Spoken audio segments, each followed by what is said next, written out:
You might catch yourself sliding in and out of it. Hallucinatory state. Just relax and enjoy it. Just relax and enjoy it. This is an experiment in mind formation. Information. Forming, controlling, operating your mind and your brain. We're using digital techniques to overload, scramble, confuse, unfocus your mind.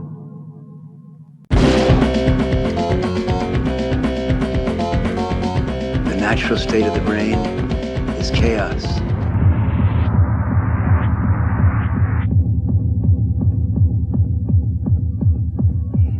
Chaos is beautiful.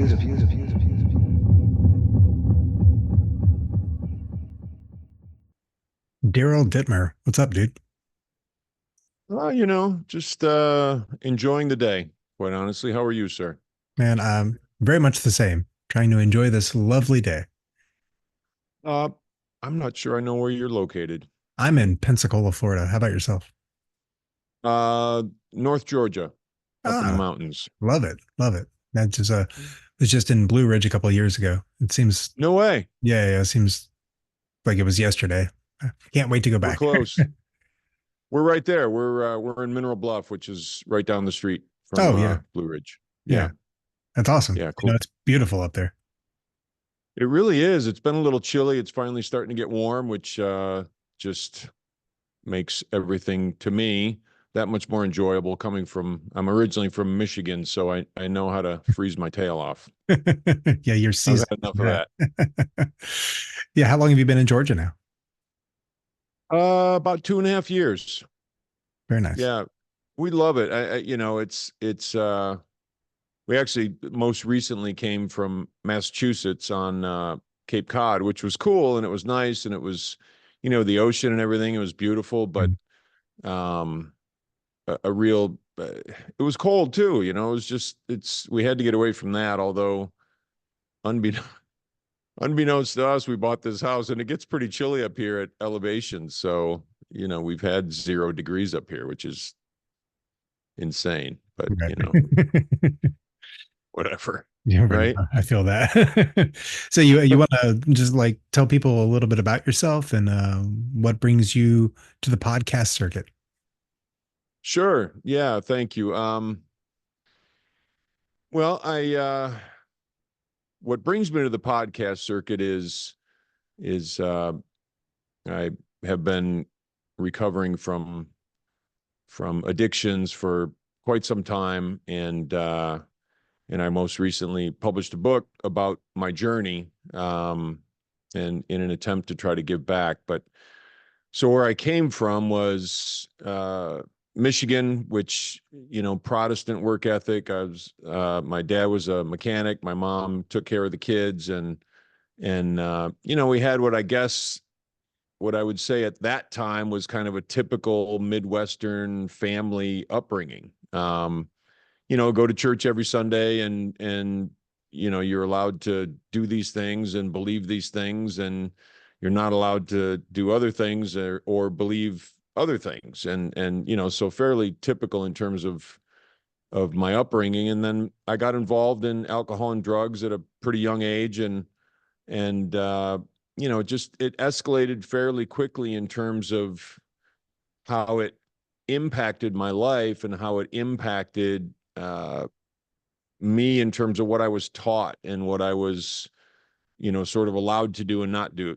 I was doing a lot of things that I wasn't allowed to do. And, just turned out to be not, what I wanted. And to make the story fairly short, I was kind of a joint effort to get me into a treatment program, which I spent 30 days inpatient. And I was young when I did that. So, I did my time in treatment, and I've been sober ever since, which, has been a little bit, but I was 19 when I went into treatment. So I think it's, one of those 80s Gen X kids, and, there are a whole bunch of us going into treatment at that time, and not too many, I think, came out. So. So you said you started using drugs and alcohol at a pretty early age. How old were you? 13. And yeah, Yeah. that was the first time I drank and actually got drunk. Yeah. Yeah. Same, I believe. Yeah. 13 seems to be a pretty common theme amongst a lot of addicts. It's like, yeah, I started pretty early. It's like, how early? Oh, I was 13. I've heard that answer more than I would like to hear. So, Right. what do you think led you to using at such an early age? Like, what was the dissatisfaction that you had in your life that seemed to be appeased by drugs and alcohol at the time? Such a question for me because I don't I it's hard to nail that down. Now I had a lot of insecurity and a lot of just inner turmoil, sort of that hole in the middle of me. And I believe that's what led me, and what led to that, I'm not certain. It could have been expectations of my parents. They were pretty strict. They were pretty, they had high expectations of us, and some we did okay and some we didn't. But it seemed like there was always a lot of pressure to do, certain things, which at their parents. So, I think there's some of that to be expected, but there was always just this insecurity around me. I was a high energy sort of troublemaking kid before drinking and drugs, and always taking risks and just doing silly things that I think a lot of kids weren't necessarily doing. So I've asked myself that question forever, and quite honestly, I don't know that I've come up with a concrete, hey, this happened, or this trauma, or this, et cetera. And, who knows? It could be something I just don't recall. Right. So what would you say the impetus for you going into treatment was at such an early age? Like most people, I feel like if they get started at 13, like that's probably going to drag out for a while before they're actually like, hey, I need to go to treatment. Like for me, I didn't go to treatment until I was probably like 37, 38 years old. So like what was it for you that you were like at 19, you were like, oh, I got to change this shit?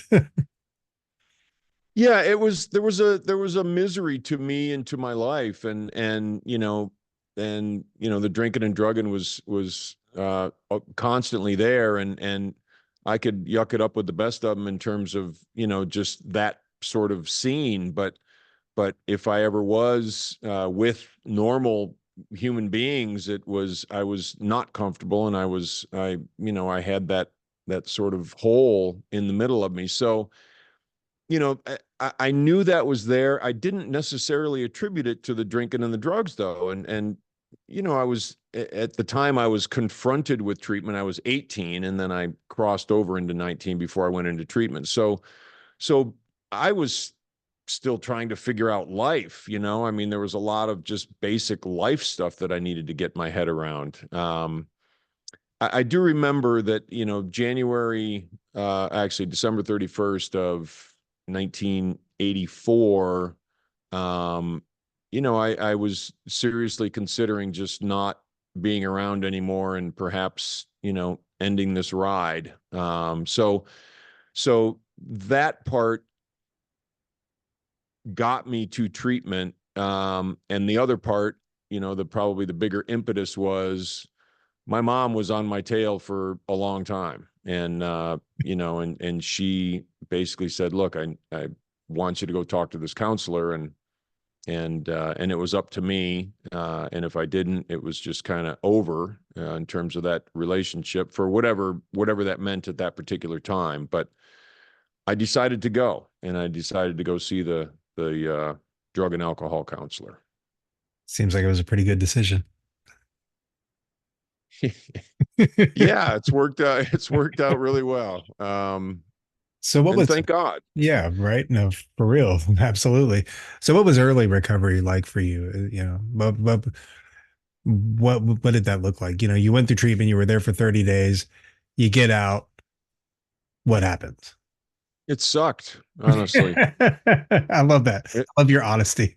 it really did. And I'm going to say that, and there weren't it wasn't just, difficult times, but again, I think as I think about it now, I've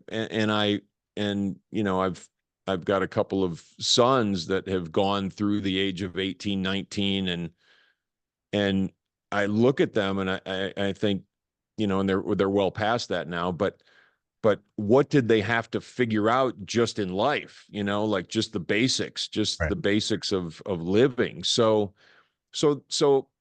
being sober coupled with that made it difficult. And it was, I decided I wanted to, and it's weird because I was 19. I thought, oh, I have all this to make up for, and probably a lot of it was just disappointing so many people in my life. So I put a lot of pressure on myself. I didn't come from a college educated family, and there was really no great expectation for us to go to college, but I decided to once I got sober. So that was a difficult time, and everybody around me is drinking, drugging, whatever. So so all of those things sort of put together, not to mention, I got sober with the 12 steps, and that was my introduction to living in a different way. So, there's a lot of work involved in that if that's something that we take seriously, which I did at that time. I needed to have a little bit of a roadmap because I couldn't figure it out myself. So all of those things made it difficult. I would say probably, for the first 2 to 5 years, quite challenging. Yeah. Yeah. And that seems to be a pretty common theme. It's like, because you think when you're in treatment, you're like, I'm going to get out and things are going to be great. And it's like, then you get out and you're like, wait a minute. What the hell's going on here? Yeah. I couldn't drive my car. I was like, wait a minute, I'm sober. I don't know how to drive. It was, yeah. And then everything after that. Right. Yeah. No, I resonate with that. When I got out of treatment, I didn't even have a car. So I certainly couldn't drive. I didn't have a license. Oh man. But yeah, it's just crazy like how different life is going from a life of just addiction to being in recovery and not even like entertaining the idea of like, oh, let's go have some beer. Like no, like like doesn't even interest me anymore, Like the idea of it isn't even appealing to me anymore. No, I agree. And it's a wonderful feeling. I, and it's been that way for quite some time. And it feels good to just not want to feel any way other than how I feel at any given moment. It's such a blessing. Yeah. No, I can't agree with that anymore, man. Like that's accurate. It's funny too. It's like because there was so many times in life where it was like, that's that addict mind. Like this could just be a little better if I had this, or if I found the right combination of this and this and this, then this moment would be perfect. But it's like, and it's perfect anyway. Like I can't imagine putting anything on top of it and ruining it. So Yeah, I agree. I mean, it's fascinating how as we go along and for lack of better terminology, pursue life, right? And pursue whatever it is that we're, doing and, in addition to being. And yeah, it's a miracle. Honestly, I didn't know that such a contentment could exist. I had no idea, but I'm glad I stuck around to find out. I'm glad you did too. So Thank you. you've mentioned a few times about how you had this hole inside of you that you kind of probably didn't even know was there at first. Did you ever find out what was missing?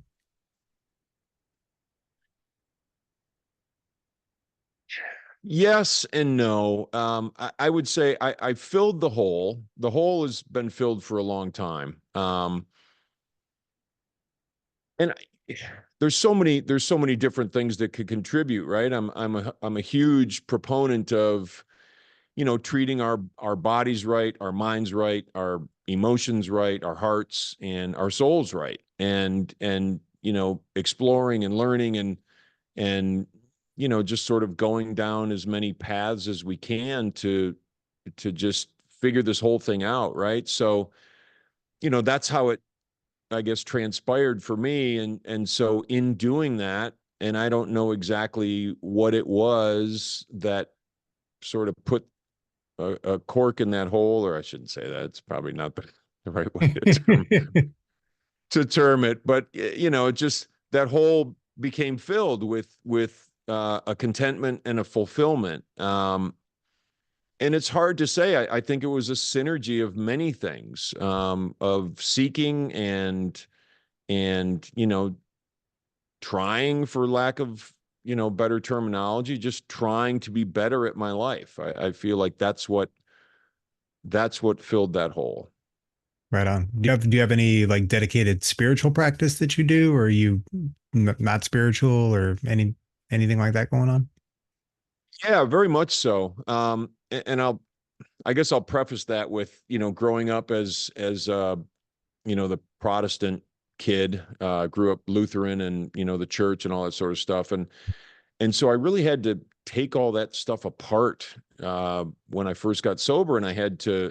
For me, it was an understanding of, well, what they told me I have to believe just doesn't seem to be working out. It just doesn't seem to be resonating or filling that void.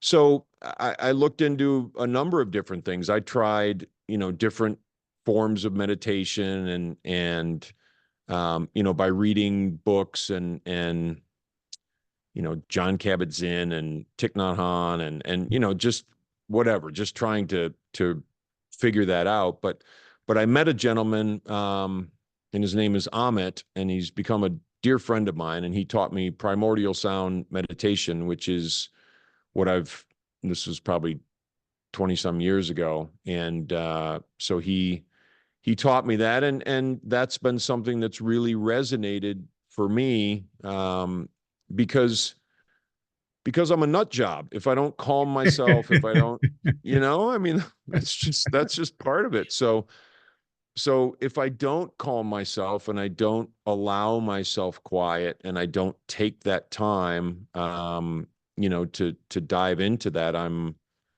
not, I'm not what I am if I do.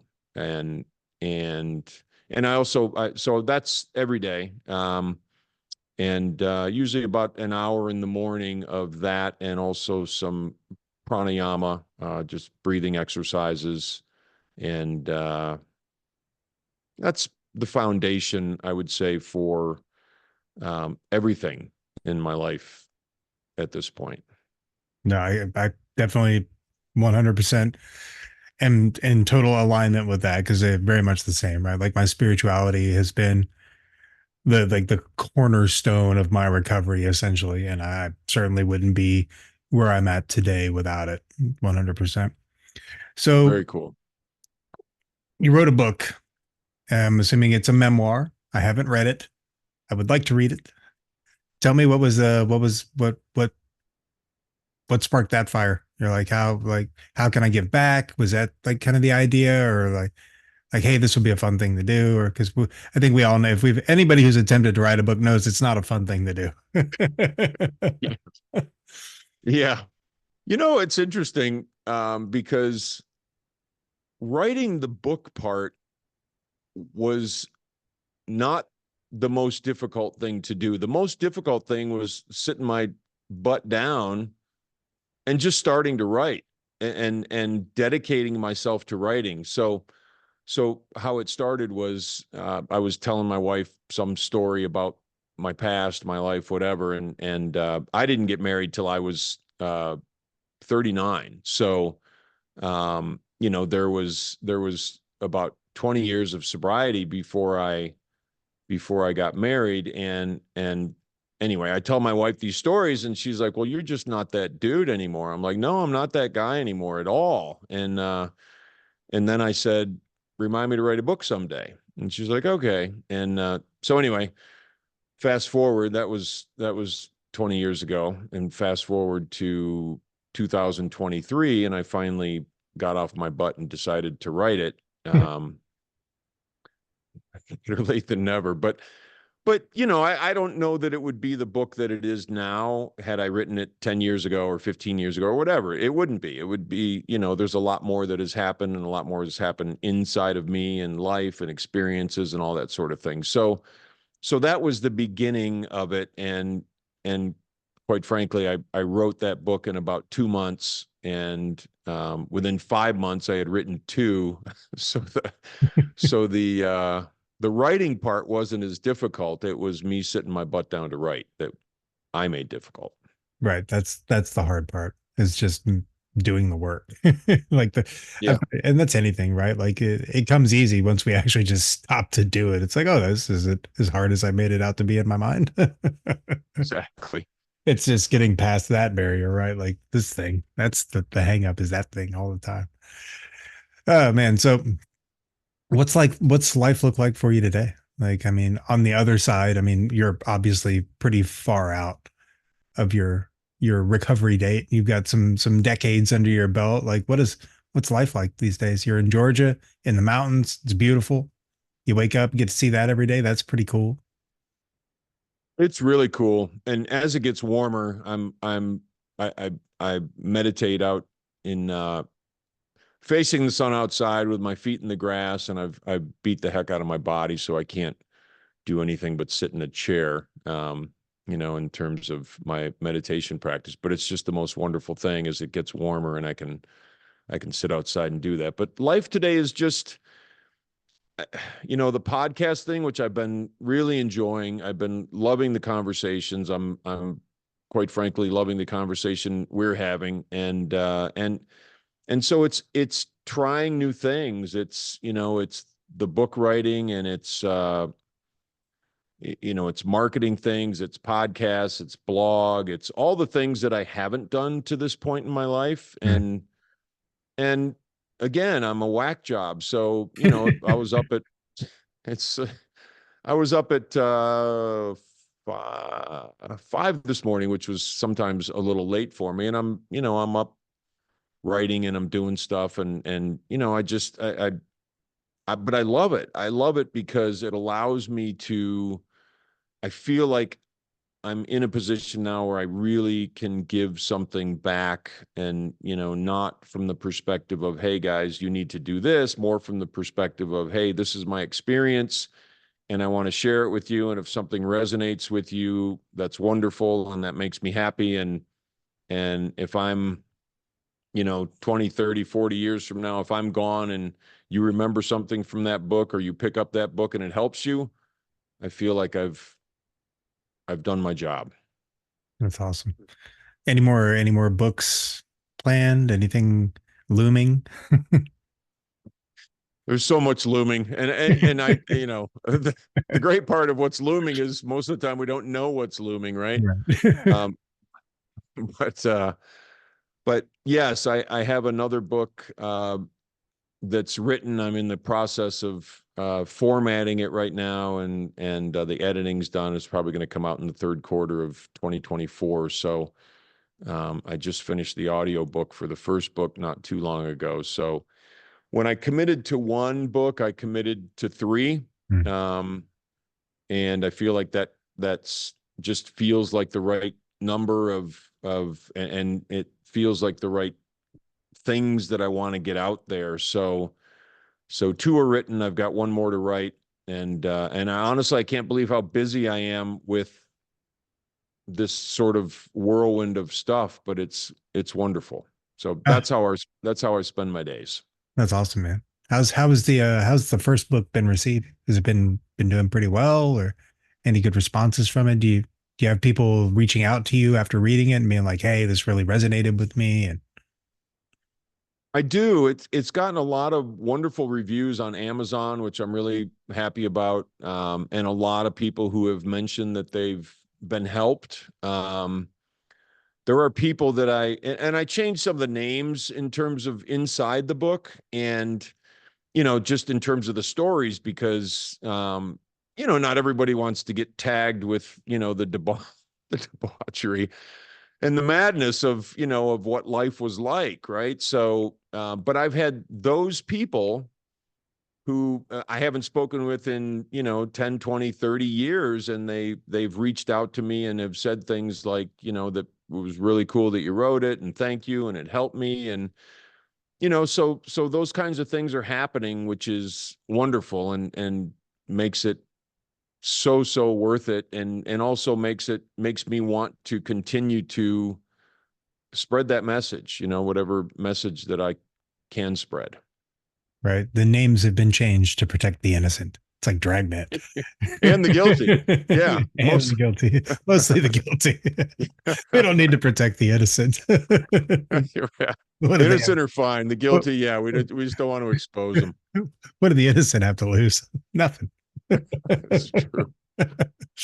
Yeah, I'm getting actually in the process of writing a kind of a memoir myself, and I'm very much faced with the same thing. It's like, oh, I need to change these names. Yeah, that's absolutely. And I get a little nervous too. I think, well, are some of these people gonna somehow, I don't know, just not be happy that I've done this? But it's not the same person. It's a different person in the book. So Right. We're hoping, right? My thing with it is as I'm writing, it's like, the people that know me know some of the people that these things happened with, and they could put the pieces together, even whether the name is changed or not, So it's like, do we just leave that out, or like, what do we do with that? Yeah. Still trying to figure all that out. I don't know. We're going to see what happens. Yeah. I think, showering the book with disclaimers, on the copyright page. That was one of the things I did. Just, and it's not, it's, I don't know that it's anything too outlandish or crazy, but, people are not 19 anymore. And if they're my age and, they've been on that journey, especially when I was young, they're getting older, maybe they have kids, maybe kids don't know these stories, who knows? I just don't know. So we'll just have to take it as it comes, right? No, I feel that. So being as far into your recovery as you are, and being a published author, and seeming like overall a pretty, like somebody who's pretty content and pretty satisfied with life. Like, what does success mean to you at this point in life? I love that question because I really do, because success used to mean, can I make some money? Can I, and I never, the reason I wanted to make money is because I didn't grow up with any. So, and I shouldn't say any, we were fine. We had food, clothing, and shelter. We had what we needed. All of our needs were met. Our wants, were intermittently met, and that was fine. But I wanted to make money because I wanted to experience some of the things that life can offer outside of me, and travel and that sort of thing. So that was kind of a big motivator for me.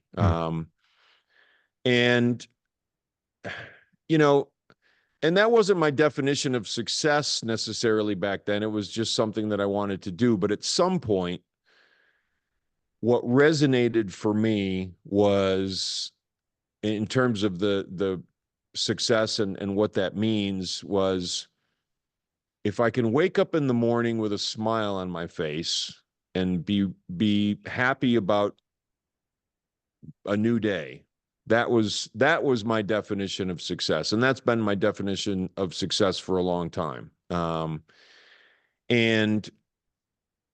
that encompasses a lot of stuff. I mean, that encompasses treating myself well physically, treating myself well mentally, spiritually, emotionally, treating other people well. It's honesty. It's everything, it's all of these things that, and I'm sure you've heard this in the circles, but we're only as sick as our secrets, right? And those sorts of things, if I wake up and I don't have anything to hide, and I don't have something on my conscience, and I don't have 1,000 things that I haven't gotten to, and I don't have treating myself poorly, in terms of my body, and I don't have putting off, this or that, or not doing my my daily practices. There's a lot that goes into waking up in the morning with a smile on my face. So I know that was a roundabout way to get to it, but that's my definition of success and has been for a long time.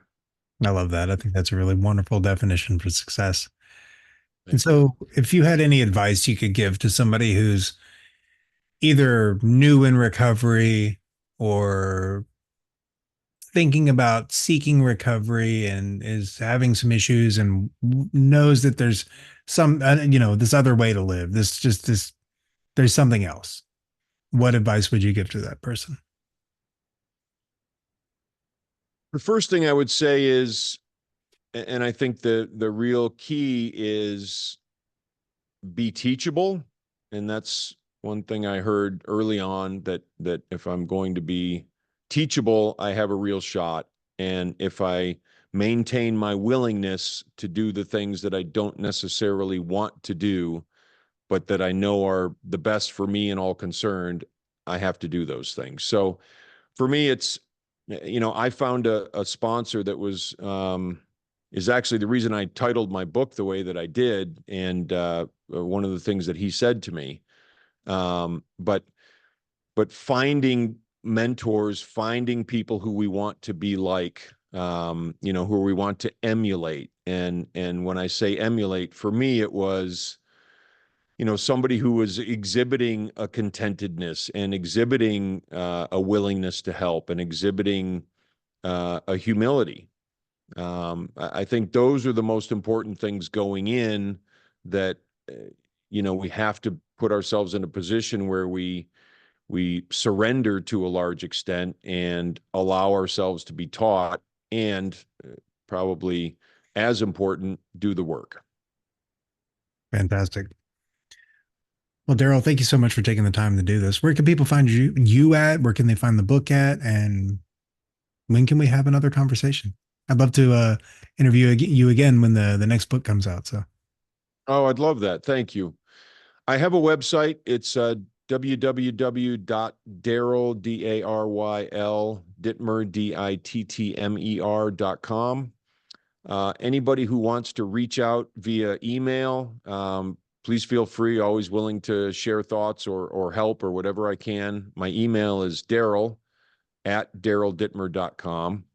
And my book is called When I Stop Fighting: The Unexpected Joy of Getting My Head Out of My Ass. And that is available on Amazon. I love that title, by the way. That's such a good title. Thank you. Thank you. Let me send some thanks to your sponsor for that title. Yeah.